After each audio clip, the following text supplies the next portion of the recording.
Buenas tardes. El día de hoy se van a tocar dos temas.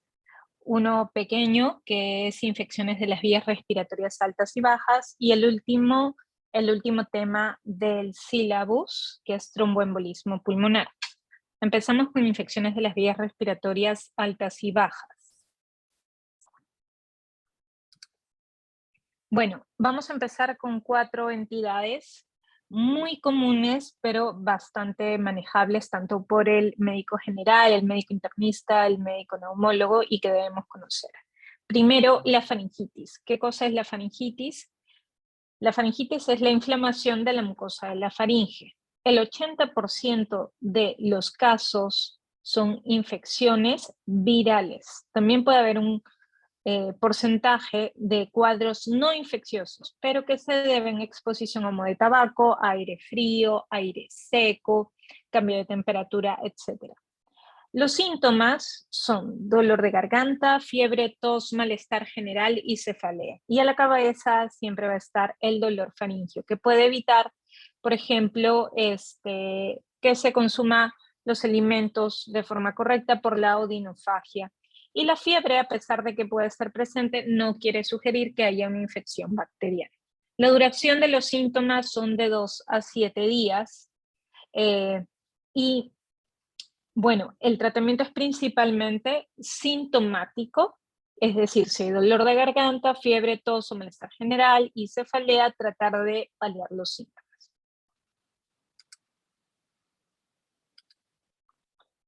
Muy bien. Obviamente, como hay un porcentaje de casos asociados a humo de tabaco, se debe evitar la exposición a humo de tabaco. La faringoamigdalitis aguda. La faringoamigdalitis aguda es una inflamación de la mucosa orofaringea y de las amígdalas originada por una infección. La etiología generalmente es bacteriana, como pueden ver, una imagen completamente diferente a la figura previa. Y es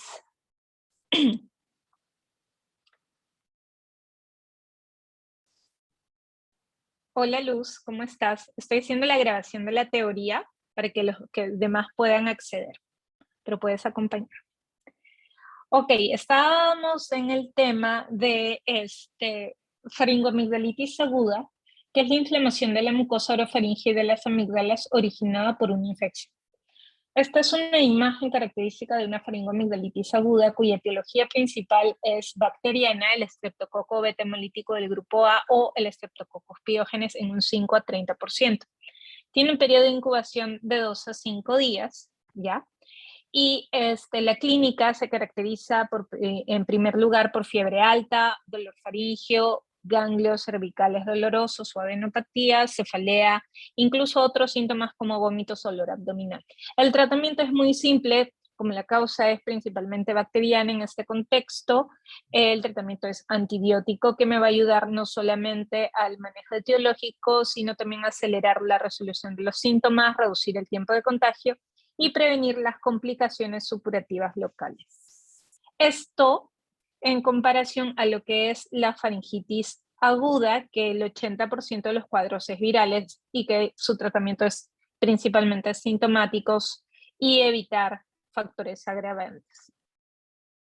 Ok, la sinusitis aguda es también una infección respiratoria que consiste en la inflamación de la mucosa de los senos paranasales. Tenemos, como pueden ver en la imagen, 3 senos paranasales importantes, pero esto es diferente. Es una infección bacteriana que va a ser una complicación de una infección viral. En el 5 a 10% de las infecciones respiratorias virales en niños y en el 1 a 2% en adultos. La etiología también es bacteriana y tiene 2 factores de riesgo importantes: la obstrucción del orificio de drenaje de los senos paranasales hacia la nariz y el aumento de la cantidad o viscosidad de la mucosidad que se produce. Esos 2 factores confluyen para que haya una sobreinfección bacteriana y, bueno, se produzcan los siguientes síntomas: tos, fiebre, malestar general, cefalea, dolor facial, congestión nasal y rinorrea. El tratamiento, como tiene etiología bacteriana, es generalmente con aminopenicilinas, principalmente amoxicilina con ácido clavulánico en adultos. Y por último, la bronquitis aguda, que es una inflamación de la mucosa branquial causada por una infección. Lo importante es que el 85 al 90% de los casos son virales y solo es un porcentaje muy pequeño de bacterias que producen la bronquitis aguda a la cabeza, las bacterias atípicas. Los síntomas son tos, expectoración, falta de aire, sibilancias, fiebre. Y el diagnóstico, bueno, es principalmente clínico, pero yo puedo solicitar radiografía de tórax no para diagnosticar bronquitis aguda, sino para descartar otras complicaciones como neumonía y en todo caso, si es persistente la expectoración, hacer un estudio de esputo. El tratamiento, como es de etiología viral predominantemente, es sintomáticos para manejar la tos, la expectoración, la fiebre, etcétera, el cese de tabaquismo si fuera el caso, si hay sibilancias broncodilatadores y antibióticos en el caso se sospeche una infección bacteriana por gérmenes atípicos. Entonces, acá solo les mostraba las 4 infecciones respiratorias más comunes, altas y bajas. Ese era un tema que nos quedaba pendiente pequeñito, pero ahora les voy a mostrar el tema principal de la clase del día de hoy. Voy a dejar de compartir un segundo y volver a compartir la clase actual, digamos que es la que es más importante.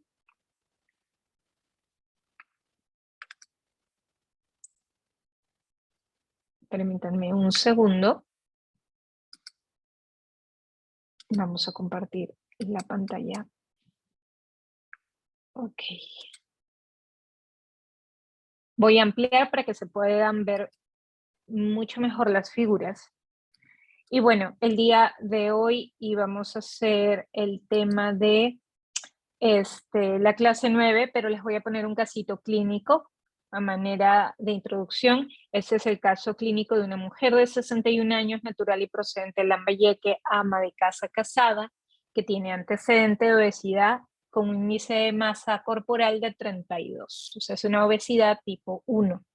La señora tiene una historia bien particular. Ella viene de viaje desde Lambayeque, en el bus llega al terminal de Plaza Norte, ¿ya? Y durante todo ese viaje en bus, la señora no se paró, no bajó a comer, no fue al baño, no hizo nada, estuvo sentadita, llega al terminal, baja del bus y le sucede esta situación. Comienza a presentar disnea de forma súbita, dolor torácico y de pronto presenta desvanecimiento, razón por la cual es enviada a la emergencia inmediatamente. ¿Ok? En la emergencia se le intenta estabilizar y luego se le toma una angiotomografía donde se evidencia. Está en estas imágenes, que es una angiotomografía con contraste, estas imágenes como defectos de relleno. Miren aquí, estas son las imágenes donde se ve un defecto de relleno que impide el paso del contraste, y acá esta es una imagen muy característica que se llama en silla de montar porque parece la silla de un caballito, y esta es la imagen coronal donde se ve pues la extensión de esta lesión. Esto es un émbolo pulmonar o una tromboembolia pulmonar. ¿Qué es el tema del día de hoy? Vamos a hablar de tromboembolismo pulmonar. El tromboembolismo pulmonar está incluido dentro de una patología que se llama tromboembolismo venoso. Esto va a incluir la trombosis venosa profunda y el embolismo pulmonar, y es el tercer trastorno cardiovascular más frecuente, afectando hasta al 5% de la población a lo largo de su vida. O sea, es muy, muy frecuente. El embolismo pulmonar en sí se va a referir a la obstrucción de la arteria pulmonar o alguna de sus ramas por algún material, que puede ser trombo, tumor, aire o grasa, y que generalmente esto se origina en otra parte del cuerpo. ¿Ok? Nosotros nos vamos a centrar en lo que es embolismo pulmonar por trombo. El embolismo pulmonar es frecuente y puede ser mortal. La presentación clínica es variable e inespecífica, lo cual va a dificultar el diagnóstico, y por eso tenemos que tener en claro que hay ciertos pasos que debemos seguir. Aquí tenemos los datos de epidemiología. Como les dije, es bien común, es un trastorno vascular muy común, que puede ir, es tan común que lo único que lo supera es el infarto agudo de miocardio y el accidente cerebrovascular. Su incidencia está aumentando con los años debido a que la población se hace mayor y a que hay más comorbilidades asociadas a esta patología, como la obesidad, la insuficiencia cardíaca y el cáncer. Y no solo eso, sino que también tenemos más métodos diagnósticos actualmente y por eso es más fácil hacer el diagnóstico. El riesgo no va a diferir entre hombres y mujeres, excepto quitemos los tromboembolismos venosos relacionados al embarazo y a la terapia hormonal. Si fuera así, si sacamos esos eventos, entonces sí es más común en varones, casi el doble. Y bueno, tiene una morbilidad y mortalidad sustancial, aunque lo que vamos a ver en las imágenes es que la mortalidad está disminuyendo en los últimos años. Con respecto puntualmente al embolismo pulmonar, su incidencia mundial es de 112 casos por 100.000 habitantes y en Estados Unidos, que es de donde más datos hay, aproximadamente hay 100.000 muertes al año por embolismo pulmonar. Entonces, lo que les había comentado, cada vez hay más diagnóstico de embolia pulmonar, cada vez más, pero hay menos mortalidad con el pasar del tiempo. La clasificación del TEP se basa en 4 diferentes tipos. Primero, según el patrón temporal de presentación, puede ser aguda, si es rápida, súbita, subaguda, o crónica, si se da en semanas o incluso meses. La presencia o ausencia de estabilidad hemodinámica, y esta es la clasificación más importante. Si el paciente está hemodinámicamente inestable o no. Si está hemodinámicamente inestable, se clasifica como un TEP masivo o de alto riesgo. Si el paciente está estable, se considera que es submasivo y puede ser de riesgo intermedio o bajo. La localización anatómica del tromboembolismo pulmonar se puede diferenciar en silla de montar, que es el de la imagen que vimos previamente. Lobar, si cierra, o sea, si hay una alteración de la perfusión de una arteria que va a un lóbulo, si es segmentaria, subsegmentaria, si es menos de un segmento. Y la presencia o no de síntomas, ya sea sintomática o no. Ok, ¿cómo se produce el embolismo pulmonar? Primero tenemos la tríada de Virchow. ¿Qué es la tríada de Virchow? Es 3 factores que me van a producir hipercoagulabilidad o el riesgo para hacer trombos. El estado de hipercoagulabilidad, la estasis venosa y la injuria vascular.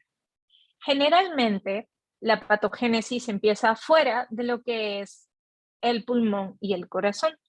Se desarrolla un trombo muchas veces en las venas profundas de las piernas, ¿ya? Que es la trombosis venosa profunda, y que esto, el 95% de los casos pueden dar un embolismo pulmonar. Entonces, ¿qué es lo que sucede? El trombo que estaba producido en las venas se va a despegar, digamos, de esa zona y va a migrar hacia la vena cava inferior, luego llega a la aurícula derecha, al ventrículo derecho y se va a introducir a la arteria pulmonar y ahí es donde va a ocluir un vaso. ¿Ok? Más o menos lo que estamos hablando. Por ejemplo, tenemos nuestras venas profundas de los miembros inferiores y hay que diferenciar estas venas, no son visibles, no son varices, por si acaso. Esto está por dentro, son venas profundas. Ahí, por la triada de Virchow, se produce lo que nosotros tenemos, un estado de hipercoagulabilidad, estasis venosa y daño vascular, y se produce el trombo. Luego el trombo se suelta y se produce un émbolo, el cual va a viajar por las venas hacia la cava inferior, luego llega de la vena cava inferior, llega a la aurícula derecha, ventrículo derecho y pasa a la arteria pulmonar. La arteria pulmonar puede ocluir, por ejemplo, todo, si fuera en silla de montar, es en esta zona. Si es todo un lóbulo, ocluye toda una arteria que va hacia un lóbulo. Si es un segmento, ocluye hacia un segmento, y sí, podría estar en estas arterias periféricas y ocluir subsegmentos. ¿Qué pasa a nivel del alveolo? Si ustedes tienen un embolismo pulmonar, pues la sangre no va a llegar a perfundir este alveolo. Esto es como un stop. la sangre va a reverberar y va a buscar otras zonas. Pero no solo eso, o sea, cuando esto sucede, no solamente la sangre no pasa, sino que también se va a asociar una vasoconstricción. Y acá en la zona donde no hay sangre, donde no llega la sangre, donde no hay perfusión, esto se llama espacio muerto, porque hay ventilación, pero no hay perfusión y no hay intercambio gaseoso. Ahora, eso pasa a nivel respiratorio, pero a nivel cardiovascular es lo más importante. ¿Qué es lo que sucede a nivel cardiovascular? Voy a tener un incremento de la poscarga del ventrículo derecho. Es algo relativamente simple. Lo voy a poner acá. Entonces, el ventrículo derecho, imaginemos que aquí está el trombo. Va a incrementar la presión porque la sangre no pasa, pero se va a incrementar la presión a nivel de la arteria pulmonar, ventrículo derecho. Entonces, prácticamente ese ventrículo derecho tiene que hacer más presión para seguir mandando la sangre. ¿Ok? ¿Y qué puede pasar cuando incrementa esta poscarga? Hay un incremento de la presión en la arteria pulmonar, hay una dilatación del ventrículo derecho, disminuye el volumen stroke. Estos dos, la dilatación del ventrículo derecho y el aumento de la presión en la arteria pulmonar, van a incrementar el estiramiento de los miocitos, que luego van a tener un daño por estimulación neurohumoral, aumento de la demanda de oxígeno, una sincronía ventricular derecha-izquierda y una disminución en la perfusión del ventrículo derecho. ¿Y qué va a pasar? Vamos a tener una disfunción o una función alterada del ventrículo derecho y que puede progresar hacia una dilatación o crecimiento de la cámara derecha. Esto produce arritmia y un shock hipotensivo. Entonces vean la importancia no solo a nivel respiratorio, sino también vascular. Aquí está en resumen lo que sucede desde el punto de vista de patogénesis del embolismo pulmonar. Entonces, recuerden, tríada de Virchow, trombosis venosa profunda, embolismo pulmonar, un trombo que ocluye las arterias o las arteriolas pulmonares, va a disminuir la perfusión al parénquima pulmonar, eso nos puede producir una isquemia del pulmón y una alteración de la ventilación-perfusión. Va a incrementar el espacio muerto, va a aumentar, o más bien va a disminuir el oxígeno arterial o aumentar la desaturación. Y voy a tener toda la alteración a nivel del ventrículo derecho dado por un incremento de la poscarga. ¿Cuáles son los factores de riesgo? Estos se van a diferenciar en factor de riesgo alto, fuerte, moderado y leve. Entonces, como pueden ver, hay varios factores de riesgo. Lo más importante es con un odds ratio de más de 10, es decir, 10 veces más riesgos de hacer TEP. Están la inmovilización por trastornos traumatológicos, fractura de extremidad inferior, reemplazo de cadera o de rodilla, un traumatismo importante, infarto de miocardio en los 3 meses previos, hospitalización por insuficiencia cardíaca o FA en los 3 meses previos, embolia venosa previa y lesión de médula espinal. ¿Ok? Estos son los más importantes, pero a pesar de que acá hay factores de riesgo leve, estos factores son muy comunes.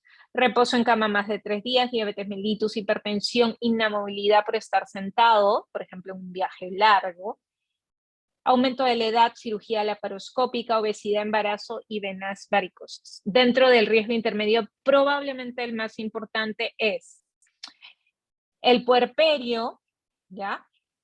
O sea, una paciente que acaba de dar a luz y el cáncer. ¿Cuáles son los síntomas o signos que se producen en la embolia pulmonar?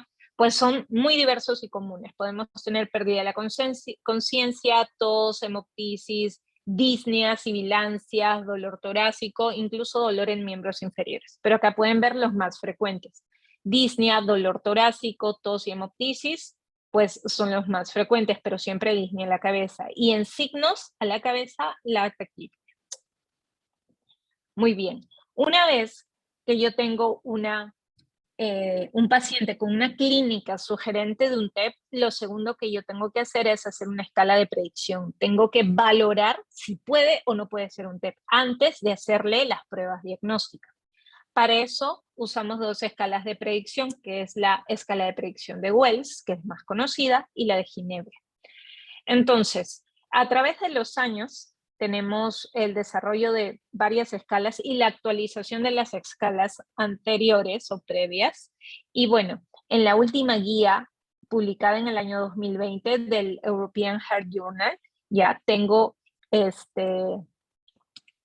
ahí se publicó la última guía 2019 de TEP, ¿ok? Y ahí es donde encontramos que ya tenemos unas versiones simplificadas, por ejemplo, de lo que es la escala de predicción de Wells, donde me va a evaluar el paciente que ya tuvo TEP o trombosis venosa profunda, taquicardia, inmovilización o cirugía dentro de las últimas 4 semanas, hemoptisis, cáncer activo, signos clínicos de trombosis venosa profunda y un diagnóstico alternativo que sea menos probable que el TEP. ¿Ok? Si yo tengo alguno de estos, pues voy a poder diferenciar entre si es un TEP probable o no. En el caso de la escala de Ginebra es un poco más cuantificada, ¿ya? Entonces, también es un poquito más simple, lo único que tiene 2 puntos es la taquicardia o la frecuencia cardíaca más de 95 y me va a evaluar en 3 niveles, baja, intermedio, alta, para riesgo de TEP o TEP improbable o probable. A diferencia de la escala de Wells, acá me incluye lo que es la edad. Una vez que yo hago mi escala de predicción, o sea, yo tengo así, tengo alto riesgo de que sea TEP de acuerdo a estas escalas o alta probabilidad de TEP, yo voy a hacer el diagnóstico. Ahora, estamos aquí, ya hicimos nuestra evaluación clínica. Lo más importante de la evaluación clínica es para ver si el paciente está estable hemodinámicamente. Lo segundo es hacer su predicción clínica. La predicción clínica es con la escala de Wells o la escala de Ginebra.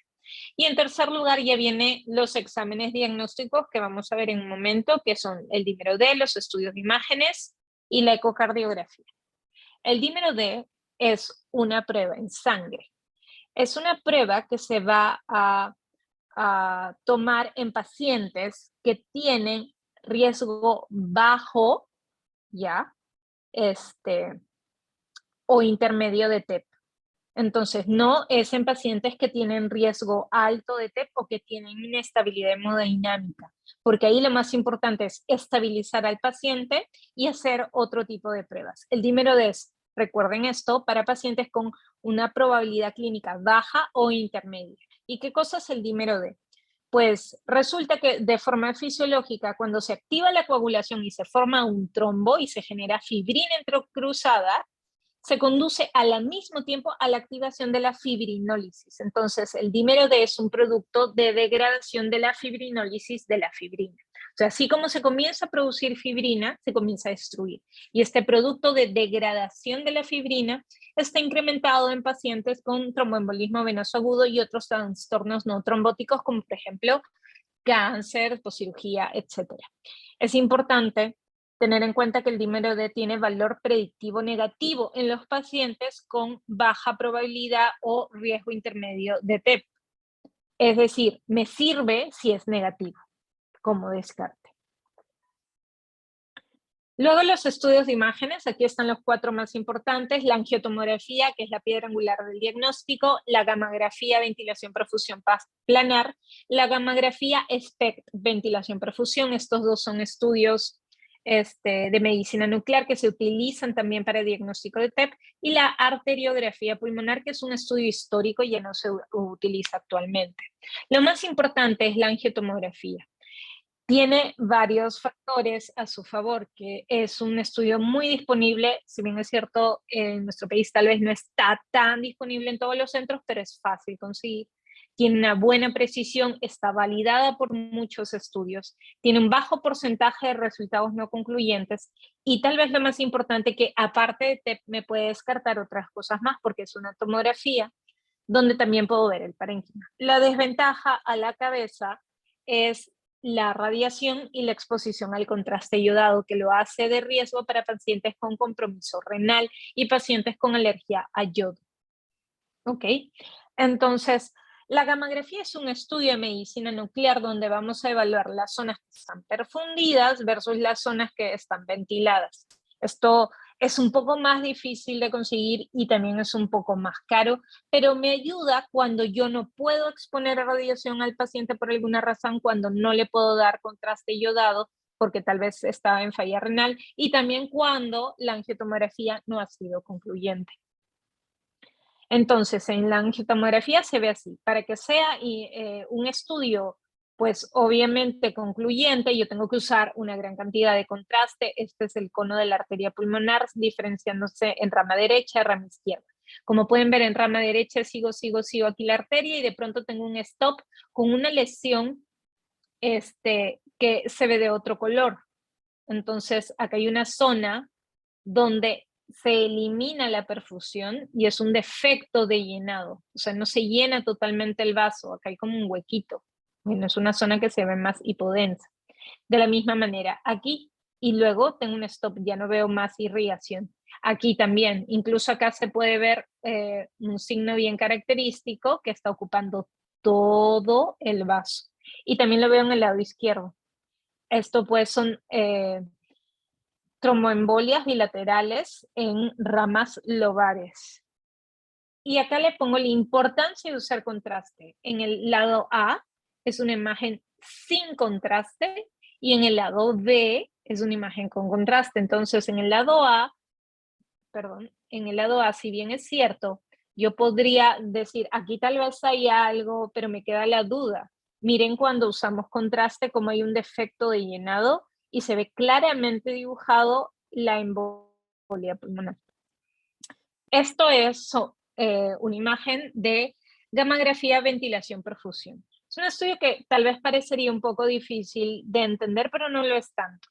Así de simple. Acá tengo la ventilación, ¿ya? Entonces, las zonas más negritas son las zonas más ventiladas, ¿ok? Se ventila casi toda la estructura pulmonar, digamos. Y aquí está la perfusión. Acá hay bastante perfusión, pero en esta zona no hay perfusión. Y cuando yo hago el cociente ventilación-perfusión, se va a teñir o voy a ver la zona donde hay un mismatch o una alteración de la ventilación-perfusión. Y se está pintando la zona, digamos, donde no hay perfusión, que hay acá un TEP. De la misma forma, esta es una imagen de ventilación-perfusión, pero por SPECT, donde también se tiñen las zonas donde hay mismatch. Entonces, este es un examen que siempre es informado por un médico nuclear y donde tengo yo mucha más certeza de que hay TEP porque me expone la zona donde no está perfundida. Y finalmente, el último examen útil para diagnosticar TEP, la ecocardiografía. Bueno, esto es ya inherente a la especialidad de cardiología, pero hay ciertos signos, que aquí están los 8 signos que debemos conocer. A la cabeza, el agrandamiento del ventrículo derecho y el ventrículo derecho dilatado con un cociente basal de ventrículo derecho sobre ventrículo izquierdo mayor de 1. ¿Ok? O sea, imagínense, ¿cómo se llama? Un corazón derecho más grande que el izquierdo, lo cual no es común. Y hay otros signos mayores, que esto en resumen quiere decir que lo que sucede es una disfunción ventricular derecha. Entonces, vamos de nuevo en orden. Tengo un paciente con un cuadro clínico sugerente de TEP. Le hago su predicción clínica. De acuerdo a la predicción clínica, yo valoro cuál sería el examen que debo hacerle. Pero recuerden que lo más importante es ver si el paciente está inestable o no hemodinámicamente. Si el paciente está inestable, lo primero que tengo que hacerle yo cuando el paciente llega a la emergencia es una ecocardiografía transtorácica a nivel de la cama para determinar si hay una disfunción del ventrículo derecho, como con estos signos de aquí. Si no hay disfunción ventricular derecha, entonces tengo que buscar otras causas de shock. Si hay disfunción ventricular derecha, tengo que preguntarme, ¿le puedo hacer un angiotem ahorita inmediatamente? Si no es así, igual le doy tratamiento. Si le puedo hacer un angiotem, voy a poder hacer una determinación exacta si hay TEP o no. Si es positiva, tratamiento; si es negativa, debo buscar otras causas. Pero ¿cuál sería nuestro accionar en un paciente que está estable? Entonces, en el paciente que esté estable, evalúo la probabilidad clínica de TEP con una regla o una escala de predicción. Puede ser Wells o puede ser Ginebra. Si de acuerdo a esas escalas el paciente tiene una probabilidad clínica baja o intermedia o un TEP improbable, ahí lo que yo voy a hacer es hacerle la prueba de dímero D. Si me sale negativa, no le doy tratamiento. Si me sale positiva, recién le tomo la angiotomografía, porque el dímero D me sirve si sale negativo. ¿ok? Y con la angiotomografía defino el diagnóstico final. Si la probabilidad de TEP es alta, de frente me voy a la angiotomografía, ¿ok? Si hay TEP, le doy tratamiento. Si no hay TEP, sigo investigando cuáles pueden ser las causas. Y luego de que yo ya tengo el diagnóstico de TEP, ahora voy a ver la severidad del TEP. Utilizamos la escala de PESI, que es el Pulmonary Embolism Severity Index, la versión simplificada. Antes se tenían que hacer sumatorias en puntajes más altos y era más complicado. Ahora sumamos ciertas cosas, un punto. Si hay 0 puntos, el riesgo de severidad y o la estratificación de riesgo de muerte a 30 días es baja. Si tengo más de un punto, mayor o igual a un punto, el riesgo de mortalidad es 10 veces mayor, 10.9%. Hacerle una estratificación de riesgo me sirve para clasificar al paciente de acuerdo a la gravedad o al riesgo de muerte precoz, en que el paciente tenga un alto riesgo de muerte por TEP, un riesgo intermedio que puede ser separado en intermedio alto, intermedio bajo o un riesgo bajo. Y acá pueden ver los indicadores de riesgo. Inestabilidad hemodinámica solamente está en el riesgo de muerte precoz alto. Los parámetros clínicos de la gravedad de TEP y o comorbilidades de acuerdo al PSI, PSI es esto, ¿ya? Se van a observar tanto en el riesgo alto como en el intermedio. La disfunción del ventrículo derecho en la ecocardiografía transtorácica se va a presentar en el riesgo alto y también en los riesgos intermedios, pero va a depender la gravedad de acuerdo a los signos que se presenten. Y las troponinas cardíacas, que me van a ayudar a ver si hay algún tipo de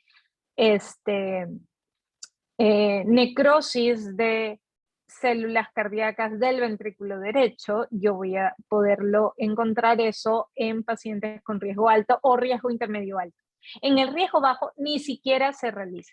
O sea, de acuerdo a la estratificación de riesgo, si mi paciente tiene un riesgo bajo de muerte, no le voy a pedir troponinas. Y finalmente el tratamiento. Va a depender de la severidad del embolio pulmonar y de la estratificación del riesgo.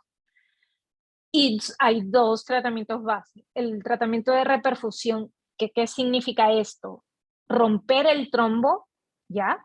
Y que vuelva a reperfundir la sangre en esa zona que no estaba perfundida. Y el otro es el tratamiento de anticoagulación, que me va a ayudar a que no se produzca nuevo trombo y que poco a poco ese trombito se organice y se desintegre. Pero es poco a poco. El de reperfusión es hacer una lisis temprana de ese trombo. De nuevo, lo vamos a separar así. Lo más importante es ver si el paciente está estable o no está estable. Entonces, si tu paciente no está estable, recuerde de que yo le tengo que hacer su ecocardio en la cama, en su cama de emergencia, y ver si hay disfunción ventricular derecha y luego decidir si le voy a hacer o no la angiotem. Pero ese diagnóstico se va haciendo a la par del tratamiento. Por ejemplo, el paciente ingresa con un embolismo pulmonar de alto riesgo o riesgo alto de estratificación de mortalidad, ¿ya? ¿Qué quiere decir? Está hemodinámicamente inestable. Lo que yo voy a hacer es lo siguiente: darle heparina endovenosa, hacerle su EKG para excluir otras causas de problema cardiovascular, hacerle su ecocardio, darle oxígeno, lactato de Ringer o salino o suerosalino en bolo, si necesita darle inotrópicos o vasopresores, y en el caso último de ser necesario, entrar a ventilación mecánica e intubación. Si el paciente se estabiliza, le hago la angiotem para confirmar el diagnóstico y procedo a la terapia de reperfusión. Si no se estabiliza, deberíamos considerar introducir al paciente al ECMO, que es ventilación por membrana extracorpórea. Lamentablemente esto no es muy común. Creo que en el Perú solamente lo tenemos en el INEM y en algunas clínicas particulares. En el INEM no, en el INCOR y en algunas clínicas particulares es un poco difícil de conseguir. Bueno, teniendo en cuenta que si yo le voy a hacer la terapia de reperfusión, la voy a hacer si es que el paciente está en ECMO o tiene alguna contraindicación para la trombólisis, ¿ya? El tratamiento sería quitarle el trombo de forma quirúrgica o por embolectomía por catéter, es decir, hacer físicamente una extracción de ese trombo. Si esto no lo tiene, le hago una trombólisis, ¿ya? Con algún agente trombolítico como alguno de estos que vemos en la figura. Puede ser alteplasa, estreptoquinasa, urosinasa, y ahí están cómo se utilizan los regímenes y las contraindicaciones. A la cabeza, las absolutas, la historia que el paciente tenga un ACV hemorrágico, un ACV de origen desconocido, ACV isquémico en los 6 meses anteriores, una neoplasia en sistema nervioso central, traumatismo importante o traumatismo craneal en las 3 semanas previas, diátesis hemorrágica, o sea, algún trastorno de coagulación importante, y hemorragia activa. Si el paciente tiene alguno de estos, yo no puedo romper ese trombo con los fibrinolíticos. Pero ¿cuál sería el tratamiento en paciente que no está chocado, o sea, que está estable hemodinámicamente? Pues ahí tenemos que hacer anticoagulación. Y bueno, ahorita tenemos una gran diversidad de tratamientos anticoagulantes muy modernos que se han desarrollado en los últimos años. Antes solamente contábamos con las heparinas, a la cabeza la heparina no fraccionada y la heparina de bajo peso molecular, que es la enoxaparina, y los antagonistas de vitamina K, que son los cumadínicos o conocido como warfarina. ¿Ok? Actualmente tenemos unos nuevos anticoagulantes orales directos que van a tener como mecanismo de acción inhibir de forma directa la trombina o inhibir el factor 10A de la cascada de la coagulación. Y aquí tienen sus nombres. Entre paréntesis están los nombres genéricos. Dabigatran, rivaroxaban, apixaban, edoxaban son los más conocidos. ¿Cómo le voy a dar el tratamiento al paciente? Voy a iniciar con una fase que va de 0 a 7 días y puedo utilizar apixaban, rivaroxaban o heparina de bajo peso molecular, que es la enoxaparina, ¿ya? Por un mínimo de 5 días la enoxaparina y haciéndole un monitoreo de su INR hasta que llegue a más de 2. Luego de que le hago los 7 días de tratamiento con estos tratamientos iniciales, voy a darle el tratamiento a largo plazo que dura entre 1 a 3 meses. ¿Ya? Con cualquiera de estas sustancias. A diferencia de los DOACs, ¿ya? Los antagonistas de la vitamina K, o sea, la warfarina, tenemos que hacer un seguimiento del INR. Estos no ameritan un seguimiento o un control de INR. Y bueno, luego de los 3 meses, yo tengo que decidir si mi paciente le voy a continuar el tratamiento. Eso depende si el factor de riesgo es transitorio o no. Por ejemplo, si el paciente tiene un cáncer activo, el factor de riesgo para TEP aún sigue ahí, entonces debe continuar tratamiento. Si el paciente fue una cirugía de cadera y ya se está moviendo, entonces el factor de riesgo ya no está y yo puedo cortar el tratamiento. Eso se va a decidir en base a cada paciente. Y bueno, aquí están ya al último las recomendaciones de cómo se utilizan los anticoagulantes de acuerdo a la última guía, ¿ok? Primero, con respecto al inicio de la anticoagulación, se recomienda iniciar inmediatamente la anticoagulación en pacientes con una probabilidad clínica alta o intermedia de TEP mientras se realizan las pruebas diagnósticas, eso con evidencia 1C. Si le vamos a dar anticoagulación parenteral, se recomienda la administración de heparina de bajo peso molecular o fondoparinox en lugar de heparina no fraccionada para la mayoría de pacientes. Y cuando se inicia la anticoagulación oral de pacientes con TEP elegibles para NACO, acá le dicen NACO, pero en realidad son estos de acá, los anticoagulantes orales directos, ¿ya? Que la apixaban, dabigatran, edoxaban o rivaroxaban, se recomienda el uso de esta clase de fármacos en lugar de un antagonista de vitamina K. O sea, estos están recomendados con evidencia 1A, que es la evidencia más alta, antes de usar warfarina. Esto es probablemente el cambio más importante en los últimos años en anticoagulación. ¿Ok? Cuando los pacientes reciben un tratamiento con warfarina, se recomienda la combinación con anticoagulación parenteral, es decir, con heparina de bajo peso molecular hasta alcanzar un INR de 2.5. O sea, hay que hacer monitoreo de INR con un intervalo entre 2 a 3. Eso también es evidencia 1, que están las evidencias más importantes. Bueno, entonces, en resumen, cuando ustedes tienen una sospecha de TEP, primero la evaluación clínica, ¿el paciente está estable hemodinámicamente o no?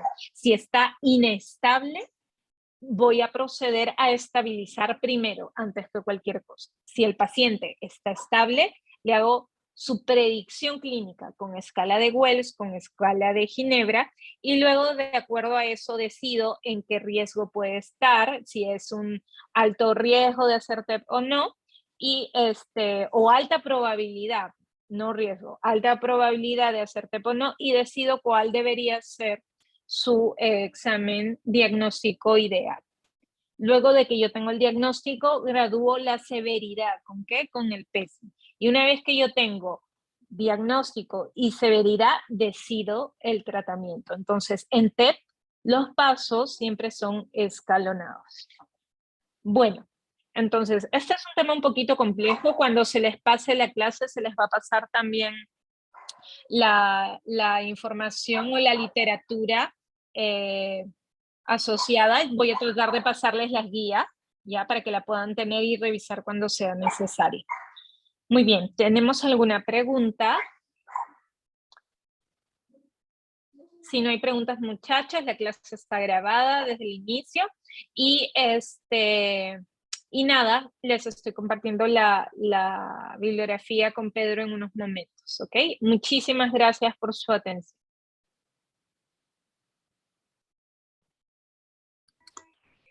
Gracias, doctora. Ya, gracias, hasta luego.